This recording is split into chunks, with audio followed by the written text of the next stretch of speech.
보실 성경 말씀은 레위기 19장 3절입니다. 너희 각 사람은 부모를 경외하고 나의 안식일을 지키라. 나는 너희의 하나님 여호와이니라. 아멘.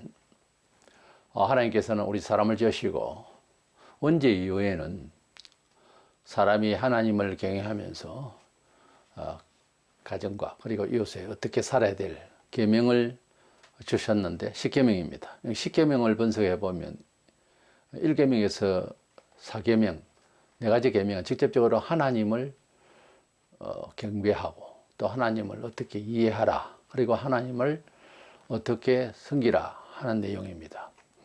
5번째부터 시작해서 10번째, 6가지의 계명은 세상을 향해서 어떤 윤리로, 어떤 도덕심으로 살아야 되는가 하는 점을 요약해서 주신 것이 10계명입니다. 인간을 위해서, 그러니까 인간 사회윤리적인 입장에서 가장 먼저 이제 바로 해야 될 내용이 5번째, 첫 번째로 나오는 부모를 공경하라입니다. 부모를 공경하라, 경외하라, 이 말씀에 야레라고 하는 이 공경은 조금 두려워하면서 그러한 도덕심을 가지고 경외해라, 이렇게 이제 의미를 가지고 있습니다. 그래서 부모를 경외하고 나의 안식일을 지키라고 이렇게 2가지 말씀을 한 구절에 기록한 것은 그만큼 하나님을 향하여서 하나님을 믿는 그 믿음은 안식일, 즉 예배일에 안식일의 그 이제 상징적인 그 삶의 패턴으로서 확실하게 보여줄 수 있는 것이고, 또 부모님을 경외하는 것은 이 사회의 모든 윤리와 삶의 내용을 가정에서 이제 지켜나가면서 그 태도가 또 반영이 되기 때문에 그렇게 이 4계명과 5계명이 한꺼번에 같이 이렇게 묶어져서 한 구절에 말씀을 주신 것입니다. 그래서 그리고 또 하나님을 경외한다고 안식일날 나올 때에 기본적으로 사람으로서 도리적인 입장에서 부모님을 먼저 경외하는 중심이 있고, 그리고 안식일에 들어온다는 거죠. 그래서 부모님을 경외하고 나의 안식일을 지키라, 이렇게 되어 있거든요.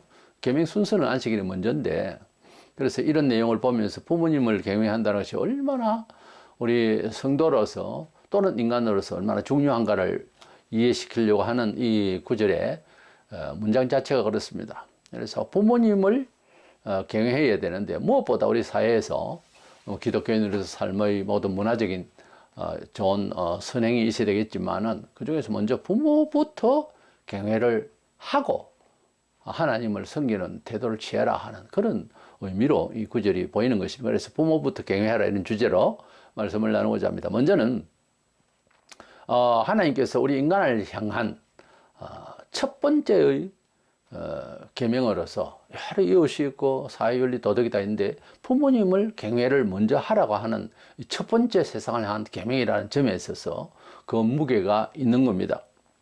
사람이 바로 사는 사회를 위해서 여러 가지 얘기를 할 수가 있습니다. 그러나 부모부터 먼저 공경할 것을 성경은 명시합니다. 출애굽기 20장 12절, 네 부모를 공경하라. 그리하면 네 하나님 여호와가 내게 준 땅에서 네 생명이 길리라. 이스라엘 백성이 이 계명을 받을 때는, 네 생명이 길리라 할 때는 그들이 가나안 땅 가기 전에 모세를 통해서 계명을 받았는데, 천국을 상징하는 구약에는 영생을 상징하는 그런 가나안 땅, 은총의 땅으로 이제 가게 될 것이다. 그 조건이 부모를 공경하라, 이렇게 되어 있습니다. 지금은 우리가 하나님 나라에 들어가기 위해서 먼저 우리 세상에서도 그러죠. 먼저 사람이 되어라. 그 사람은 부모 공경을 먼저 할 줄 알 때에 사회에 누구를 존경하든지 윗사람을 따르든지 하지, 집에서 부모를 경시하는데 무슨 사회에 도움이 되겠어요? 인격적으로. 때문에 부모님을 잘 공경하는 것이 당연한 것입니다. 구약에서 부모를 공경하면 이제 내게 준 땅에서 그랬어요. 내 생명이 길리라. 이것은 약속의 땅 가나안 땅을 말하고, 지금 우리에게는 천국을 상징하는 거죠. 신약에서는 에베소 6장 1절에 자녀들아 너희 부모를 주 안에서 순종하라, 이것이 옳으니라 그랬습니다. 골로새 3장 20절에 자녀들아 모든 일에 부모에게 순종하라, 이는 주 안에서 기쁘게 하는 것이니라. 하나님도 부모님도 기쁘게 해드리는 내용이 되는 것입니다. 그래서 부모님을 주 안에서 순종하는 것이 옳다 그랬어요. 당연지사지만은 이 이제 사도들 시대의 성경을 쓸 그 무렵에 사실은 부모님을 공경하는 것이 예수님 당시에도 사복음서에서 내용을 보면 제대로 부모를 공경하지 않았어요. 특별히 하나님을 믿는다는 사람이 형식적으로 그렇게 살고 있는 천륜이 그때부터 문제가 있는 그런 천륜이 깨어지는 그런 모습을 이제 볼 수 있습니다. 신앙이 타락하면 사람이 그렇게 변질된다는 거죠. 자녀들아 부모를 순종하라 할 때 이 순종이라는 단어가 성경에 여러 군데 나오는데 베드로전서 3장 1절에 아내들아 이와 같이 자기 남편에게 순종하라 할 때는 이것은 어떤 정당성의 그 차원입니다. 그래서 그래 하는 것이 마땅하다. 그래서 순종하라. 이렇게 명령법이라도 여기에 부모를 순종하라 할 때는 히파코어라고 되어 있는데 이것을 단어를 찾아보면 능동태 명령법으로 강제적 성격을 띠고 있어요. 그래서 땅에서 하나님을 대신한다면 가정의 부모라는 거예요. 그래서 부모를 순종하라는 말은 우리가 흔히 알고 있는 그런 공자 윤리의 그런 의식으로서 사회적 윤리로서 그렇게 순종하는 것이 아니고 하나님의 명령이에요. 굉장히 무겁게 말씀하신 겁니다. 그래서 이 말씀에서 벗어나면은 하나님이 노하시려고 하는 그런 계명의 수준입니다. 우리가 이웃을 뭐 돌보고 기독교로서 혹은 개인으로서 그 사회적 봉사 이전에 자기 부모부터 먼저 챙기라는 거죠. 그것을 순서를 바꾸는 것은 그건 아닙니다. 종교적 행위가 아무리 선하게 보여도 자기 부모에게 잘못하면서 사회에 어떻게 좋은 일을 하겠다. 이건 앞뒤가 안 맞는 말이다. 그 말이에요. 마태 19장 19절에 네 부모를 공경하라. 첫 번째. 그리고 난 뒤에 네 이웃을 네 자신과 같이 사랑하라. 하신 것이네요. 그랬어요. 네 부모를 공경하라 하는 말이 먼저예요. 이웃보다. 근데 엉뚱하게 교회에서 교회에서 어떤 공동체가 사회를 위해서 뭔 일을 한답시고 하면서 정작 자기 부모에게는 그렇게 봉사하지 않는다면 엉뚱하지 않습니까? 그건 납득이 안 가는 겁니다. 봉사를 받는 사람도 미안해할 것 아니에요. 자기 부모는 내팽개치고 남을 이렇게 봉사한다면 그 봉사를 받는 사람이 기쁘겠냐고.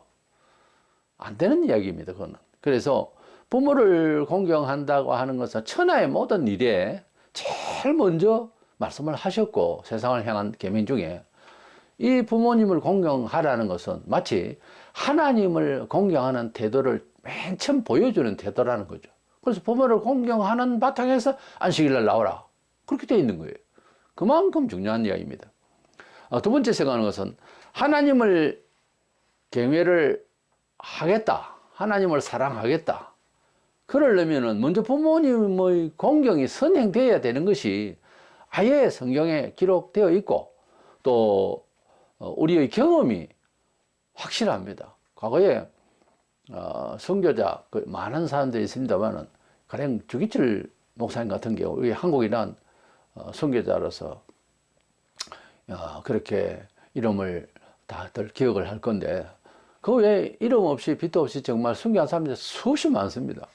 근데 주기철 목사님 같은 경우에 이제 소식을 전해 듣기로는 부모님에게 너무 효자했다는 겁니다. 목마르시고 돌아가시기 전에 그렇게 이제 어떻게 피를 마시면 좀 낫는다는 말씀을 어떻게 들었는지 가위를 갖고 손가락을 잘라가지고 피를 입에다 넣어드리는 정도로 그렇게 들었습니다.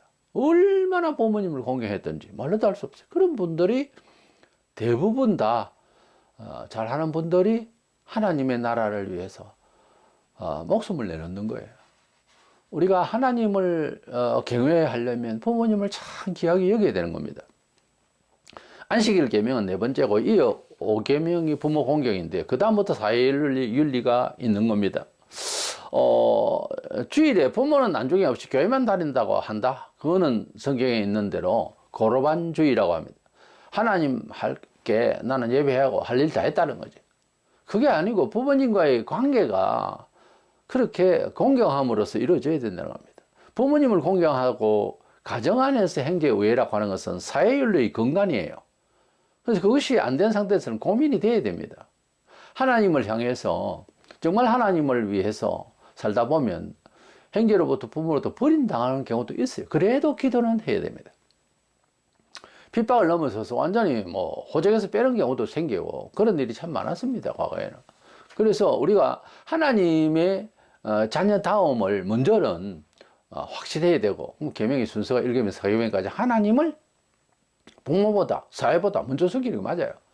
그러고 난 뒤에 이제 세상을 향해서 삶을 시작할 때에 부모님을 공경해야 된다. 가능한 부모님께 전도하고 부모님을 위해서 기도하고 그걸 빼놓으면 안 되는 겁니다. 뭐 남을 위해서 기도하고 다 좋은데 자기 부모와 가족을 위해서 먼저 기도를 해야 되는 겁니다. 사회가 실용주의가 되면서 뭐 과거보다 우리가 지금 모든 세상이 다 그렇기도 하지만 특별한 지역 아니고는 다 과거보다 문화가 발전했어요. 근데 특별히 우리나라 같은 경우에는 아주 급부상을 한 거죠, 나라가. 폐허 가운데서 전쟁 치고 얼마나 많이 힘들게 우리 선배들이 그렇게 고생을 해서 나라를 이렇게 세계 10위권 안으로 들어갈 수 있도록 만들어 놨습니다. 이러한 가운데서 잃어버린 게 있다면은 과거에는 없어도 부모와 자식과 이 사회적인 윤리관계에서 이게 어떤 뭐랄까 윗사람과 아랫사람의 그런 간격이 있었고 어떤 그런 예의가 있었고 도덕이 살아 있었어요. 삶이 원만했습니다, 말하자면. 그런데 물질이 많아지면서 결국은 상대방을 누르고 내가 더 부여하고 높은 자리에 올라가야 되고 이런 식으로 그것을 위해서는 수단에 대해서 이 선하냐 악하냐를 생각지 않는 완전히 유물사관이 공산주의 사상이 그런 거거든요. 목적을 위해서는 모든 수단을 나쁘게 처리하고 있다 싶어도 정당화해버려요. 그것을 공산주의라고 합니다. 그래서 목적을 이루기 위해서 수단을 전부 다 정당화해버리는 가운데 무엇이 이제 주장을 하나 하면 물질이에요. 돈이에요. 그래서 이런 걸 실용주의라고 그래요. 이런 실용주의, 과학주의 시대에 살면서 과학은 생명이 없잖아요. 생명을 연구하는 게 아닙니다, 과학은. 보이는 유물사관이에요. 보이는 것을 어떻게 이용할 것이냐 하다 보니까 사람이 노동의 어떤 가치나 물질적인 입장에서 어느 정도 힘을 가지고 있느냐, 여기에서 이제 사람을 평가하는 기준이 되어버렸단 말이에요. 그러다 보니까 이 눈이 사회에만 그렇게 되면 가족에게까지 부모가 돈이 있나 없나 따라서 효도할까 말까 이렇게 결정을 하는, 이렇게 산다면 그 삶이 삶이냐고. 짐승도 그래 안 해요. 사회가 실용주의가 되면서 이웃이 없어요. 내게 이 유익이 되면 이웃이고 아니면은 뭐 내 몰라라 하는 거죠. 지금 이런 사회 아닙니까? 누가 대통령이 되고 그게 문제가 아니에요. 사회가 그렇게 악하게 되어버렸어요. 왜요? 실용주의, 과학주의. 아무리 과학이 생활의 편리를 위해서 연구하고 뭐 여러 가지 창의를 한다 하지만은 인간이 거기에서 빠져버리면은 사람을 위한 일이, 사람을 위한다는 말이 먹고 잘 살기 위한 사람, 거기에 한정을 두니까 사람을 위한다고들 말은 그렇게 하는데 인간이란 먹고 사는 문제만 가지고 사는 게 아니잖아요. 부모를 아주 경제적 가치로 평가하게 되는 자식들이, 이거는 성경에 이미 예고된 말세 현상이지 이게 바른 진보된 진화된 사유가 아니라 그 말이에요. 디모데후서 3장 2절에 사람들이 자기를 사랑하며 돈을 사랑하며 자랑하며 교만하며 비방하며 결국 어찌 됩니까? 부모를 거역하며 감사하지 않으며 거룩하지 않으며, 사람이 자애심리 이기심으로 살면 자연히 돈이 있어야 뭐 살던가 하죠. 그러다 보니까 자꾸 그 현실주의로 나가다 보니까 부모도 쳐다보니까 원래 뭐 눈에 똥만 보인다고 욕구하는 생각이 돈 하다 보니까 부모도 나에게 돈 줄 수 있을까?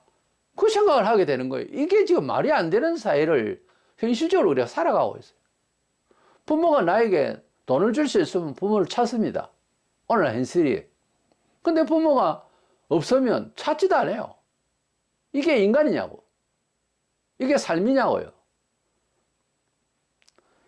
하나님을 기쁘시게 하기 전에 부모를 먼저 기쁜 마음을 줘야 됩니다. 뭐 그렇다고 해서 부모밖에 모르고 하던 그런 시절 옛날은 아니죠.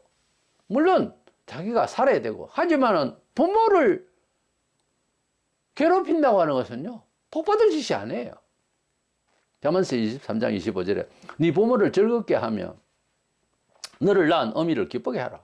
그걸 놨잖아요. 이건 구약이니까 그렇게 해야 되고, 지금은 안 해도 됩니까? 주님이 언제 그걸 변경했어요? 네 부모를 공경하라. 주님도 말씀하셨어요. 부모를 즐겁게 하라. 제일 중요한 게 이 비혼주의자들, 이건 부모를 괴롭히는 일이지 잘하는 일이 아닙니다. 첫 번째 복 받을 짓을 못하고 있어요, 지금. 부모 마음을 그렇게 섭섭하게 하고 그렇게 아프게 하면 어떻게 하자는 거예요? 예? 결혼을 해야 됩니다. 돈이 없자. 결혼을 하면 돈 생겨요. 위에서 아이를 낳으면 어떻게 키우냐? 아이를 낳아보세요. 못 사는가? 생각을 그런 식으로 하니까 안 되는 거예요. 그래서 그게 뭡니까? 과학은 한계가 있다는 말이에요. 과학보다 더 높은 게 뭐라고 생각하세요? 도덕이에요. 도덕보다 더 나은 게 하나님 계명입니다. 사람이 삶의 처세를 가지는데 수적인, 과학적인 이런 걸 가지고서 다 사는 게 아니에요. 양에 비례해서 사람이 행복해진다? 아닙니다. 우리가 다 경험하잖아요. 사람은 기계도 아니고 동물도 아니고 윤리와 도덕이라는 게 있습니다. 그 위에 하나님의 계명이 있어요. 그것을 먼저 근간으로 해서 살려고 하면은 삶이 복될 수가 있는 거예요. 사회의 여러 면에서 그것을 체험하고 다들 삽니다. 그런데 모두가 다 눈에 보이는 대로 아주 근시안적으로 기회주의로 이리 살려 하니까 좋은 축복받을 길을 못 가고 있는 거예요. 그대가 잘못 선택하기 때문에 그렇게 되는 거지, 돈이 없어서 기회가 없어서 아니라니까요. 바로 하려고 하는 정신이 있으면 좋은 길이 또 보입니다. 없던 길도 건너갈 수도 없는 홍해도 갈라지더라고요. 방법이 있습니다, 다. 그것은 사회조적 윤리를 넘어서 있는 거죠. 부모님을 즐겁게 한다. 어머니를 기쁘게 한다. 이거요, 어떻게 보면은 굉장히 단순한 처세이면서도 은총받을 대로예요. 부모님을 괴롭히고 부모가 바르게 가르치는 말을 안 들으면 뭘 하겠다는 거예요? 부모가 자식에게 잘못되게 가게 하겠어요? 혹시 그런 부모도 있겠죠? 완전히 영혼이 사탄에게 잠김바 되지 않으면 그렇게 안 됩니다. 근데 안 듣는다 이거예요. 나이가 들어도 부모님이 옳은 말 하면 들어야 되는 거예요. 부모 말을 안 듣고 하나님을 믿는다 그러고 교회에서 뭐 일을 한다, 안 되는 이야기입니다. 이 얘기가. 두고 보세요. 되는가? 그리고 사회에서도 마찬가지. 사회에 어떤 뭐 개혁을 하고 뭐 정부를 위해서 어떻게 건의를 하고 떠들고 해도 내 자신이 먼저 하나님 앞에서 정말 바로 서야 됩니다. 근데 기독교인으로서 부모도 공경 안 하고 사회에서도 바로 살지도 못하면서 뭐 바른 대통령을 찾는다고 헤매는 것은 이거 웃기는 이야기입니다. 앞뒤 안 맞는 거예요. 나는 이 나라가 벌을 좀 더 받아야 된다고 보거든요. 상황이 지금 그래요. 어느 대통령을 바로 세운다고 나라가 제대로 되고 내가 편할 것이다, 그런 거 없습니다. 그런 공짜는 없어요. 신앙이 좋아지면서 자연히 회개하고 은혜를 받으면요, 부모님께 공경하게 되어 있습니다. 물론 같은 윗사람들에 대해서 존경심이 생기죠. 그러나 먼저는 자기 믿음의 가정에부터 하라고 그렇게 말씀하고 있습니다. 신앙이 잘못되면 북한에서 부모를 사상의 이념 때문에 고발하듯이 아주 자식으로서 오해가 되어버려요. 이게 유물사관이 젖어버리고 세상의 어떤 잘못된 사상에 젖어버리면 부모가 부모같이 안 보입니다. 이미 지금 뭐 경제원리로 부모를 보잖아요, 이 세상이. 타락한 영혼은요, 그 자식은 부모의 허물을 덜추어내요. 잘하는 게 아닙니다, 그거는. 아예 공적으로 부모를 막 잘못됐다고, 사후에도 부모의 약점에 대해서 자식으로서 막 덜추어내는 것은 정상이 아니에요. 잘못한 거라고. 그렇게 하는 것이 아니라고요, 사람은. 이래서 이 부모님을 공경하는 것은 하나님의 준엄한 명령이자 우리에게 주시는 은총의 길임을 우리가 알고 그런 긍정적인 측면에서 잘 알아야 되겠고, 그리고 부모님을 공경하지 않는다라고 하는 것은 왜 그럴까? 따로 떼어놓을 일이 아니고, 그리스도인은 부모를 공경하지 않는다 하는 그때부터 뭐가 잘못되어 있냐면 신앙 사상이 뭔가 잘못되어 있는 거예요. 신앙 성격이 잘못되어 있다는 점으로 이해하고 반성을 해야 됩니다. 그러니까 신앙적으로 뭔가 내가 잘못되어 있나 이걸 반성하라 그 말이에요. 이거는 도덕 심리하고 다른 차원입니다. 부모를 공경하는 것이 성경적으로 굉장히 원리가 분명하게 되어 있고 계명이 되어 있는데 그대로 안 되는 것은 신앙이 타락하면, 유대인들이 특별히 바리새인들이 신앙이 타락하니까 부모님을 공경을 제대로 타이트하게 하지를 못하는 거예요. 그걸 고로반주의라고 합니다. 하나님께 할 일을 다 했다는 거죠. 그것이 예수님 당시에 그랬단 말이에요. 왜? 부모를 공경하는 것이 없어지면 자연히 형식적 교인이 되어버려요. 지금 우리가 이 시대에 물론 다 한 사람 다 그렇다는 것은 아니지만 부모님을 공경하지 아니하고 아예 부모님을 물질적으로 그렇게 이제 혜택을 주나 안 주나 이런 식의 유물상안으로 부모를 보고 있다면은 그 관계를 넘어서서 신앙이 지금 잘못되어 있다고요. 그걸 그렇게 해석해야 됩니다. 이래서 부모님을 경외하는 것은 좀 어려운 힘든 어떤 계명인가 이렇게 생각할 것이 아니고 당연지사면서도 내 자신의 영혼이 잘 되고 내 영혼이 잘 됨으로써 교회 인원으로서 공동체가 잘 되는 것이고, 그렇게 부모님을 공경하는 것은 지금 안 믿는 세계까지도 덕이 됩니다. 바로 하면 A라는 교인과 B라는 불신자가 있는데 친구다. 근데 A라는 친구가 부모님을 참 공경하면서 교회를 다니는 거와 B라는 친구는 부모님도 공경하지 않고 교회도 나오지 않고 그저 물질밖에 모른다. 양쪽 가정의 부모가 돈을 비슷하게 갖고 있다 가령. 그랬을 때에 B라는 친구가 불신자 친구, 야 부모님은 일찍 돌아가실 거고 챙길 거 챙겨야지, 이렇게 말할 수가 있다 이 말입니다. 그런데 그렇게 말하는 시세, 그렇게 말하는 세상의 그러한 보편적인 이러한 유물사관, 이 앞에서 이 친구가 그 친구 앞에서 나는 부모님께 그렇게 할 수가 없다 하고 덕을 끼치며 일하고 있으면 B라는 친구, 불신자 친구도 감동을 받게 되어 있어요. 사람 심령이라고 하는 것은 어떤 말이 들어가고 어떤 빛이 들어가느냐에 따라서 변화가 올 수 있습니다. 우리 사람은 사람이기에 하나님께 회개할 수 있는 거예요. 짐승이 아니기 때문에. 사람은 고칠 수가 있습니다. 하나님께서 어떻게 말씀으로 사람을 변화시킬 수가 있는 거예요. 불신자도 옳은 것은 옳다 할 시간이 온다고요. 반드시. 그중에 사회적 관계에서 부모님을 잘 공경하는 친구가 있다면 불신자라도 교회를 좋게 생각합니다. 당연해요. 그런데 교회를 다니면서 부모님을 공경하지 못하고 교회를 다닌다면 미치다 그래요. 좀 광신도다 그런다고, 불신자 친구는. 안 그렇게 했어요? 사회적으로? 지금 그러고 있잖아요. 이단에 빠졌거나 뭐 잘못 믿으면 굳이 뭐 이단이 아니라도 불신자도 비판해요. 그러니까 눈에 안 보이는 하나님을 일계명 사회명까지 잘 지킨다면 눈에 보이는 하나님급에 들어가는 지상의 하나님은 부모라고요. 그래서 부모님을 경외한다는 건 어떤 면에 자기 신앙, 자기 정체를 표현하는 현장이고 그게 간정이고 그게 고백이 되는 거예요. 그래서 부모님을 먼저 다른 모든 사회적 관계 이전에 부모님을 먼저 경외하는 것이 중요하다. 내일은 주일이고 그리고 오늘은 일을 시작하면 내일 주일날 이제 섬기는데 문제가 있는 이런 상황이 벌어졌을 때 부모님이 내일 교회 못 가게 붙잡아 놓는다. 그건 안 되는 이야기죠. 그런데 주일 예배 갔다 왔더니 부모님이 많이 아프고 그리고 곤란을 당하셨다. 그럴 때는 적극적으로 교회 일보다 부모님을 먼저 섬기는 것이 맞습니다. 불신 부모라도. 그만큼 부모님을 경외하는 것은 아름다운 일이에요. 하나님께서 보실 때 잘한다고 하실 겁니다. 뭐 주일날 뭐 이웃을 돌본다고 돌아다니기 전에 부모님을 먼저 잘 경외하고 기쁘게 해드리는 날이 돼야 됩니다.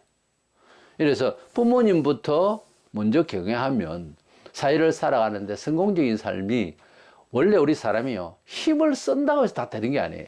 절대 그렇게 해가 되는 게 아니에요. 원래 어떤 삶을 중심으로서 사느냐 하는 처세가 문제가 있는 거예요. 우리 그리스도인의 처세는 하나님의 말씀에 준하여 내 마음에, 양심에, 주변 의식이 어떻든 간에 하나님의 말씀에 그렇게 말씀하셨으면 따라보면 원리를 알게 돼 있어요. 잘 되는 원리입니다. 그래서 사회를 나가기 전에 사회를 위한 모든 6가지 계명 첫 번째, 부모님을 경외하라. 순종하라. 순복하라. 여러 말씀으로 우리에게 부모님을 경외해야 되는 아주 명령법으로서 아주 강제적인 거는 성격으로 이 단어는 우리에게 부모를 공경하라 했습니다.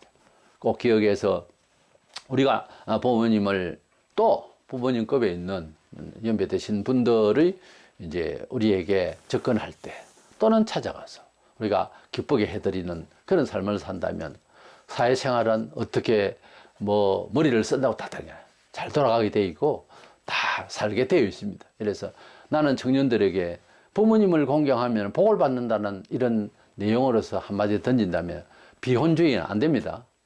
결혼하고 자식을 낳았어요. 너무 힘들다 싶어도 다택이 되어 있습니다. 이런 하나님의 은총을 받아 누리는 저와 여러분 되시기를 주의 이름으로 축원합니다.